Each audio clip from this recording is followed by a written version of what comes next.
Have you ever been misled by fake news, clickbait, propaganda, things you knew weren't true? You aren't alone. Now, a new academic argument is challenging the way researchers think about misinformation online. According to social psychologist Adam-Troian, much of what we call misinformation may not simply be the result of confused or misled individuals, but the product of deliberate and strategic attacks in the information space.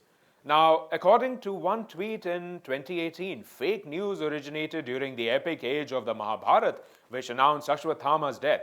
So knowledge of myth and classics is instructive still, and instructive indeed. Hello, my name is Ashutosh Srivastav, and I bring you the best news from home and abroad. Now, moving on, in his analysis, Adam-Troian argues that misinformation research has long focused on what he calls cognitive paradigm.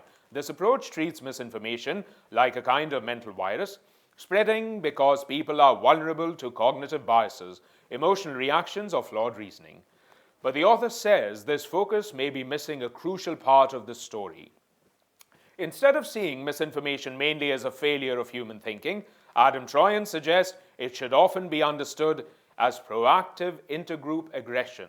In other words, false narratives are frequently created intentionally to damage rival groups, undermine institutions, and strengthen the influence and power of those spreading them.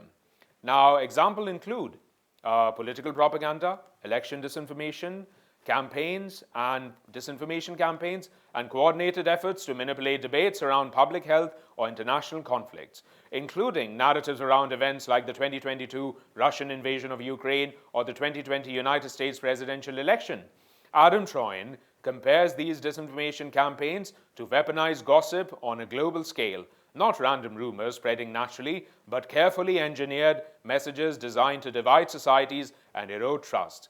Because of this, he argues that current solutions, such as teaching critical thinking or fact-checking, may only address part of the problem. Instead, Adam-Troian says policymakers and researchers should also focus on the actors creating and amplifying disinformation, including governments, political groups, and coordinated networks. His conclusion: tackling misinformation requires not just educating the public, but holding the architects of disinformation accountable and disrupting the systems that spread it and hold it accountable. Thank you for watching. For more such videos, subscribe to the NewsX YouTube channel, hit the bell icon.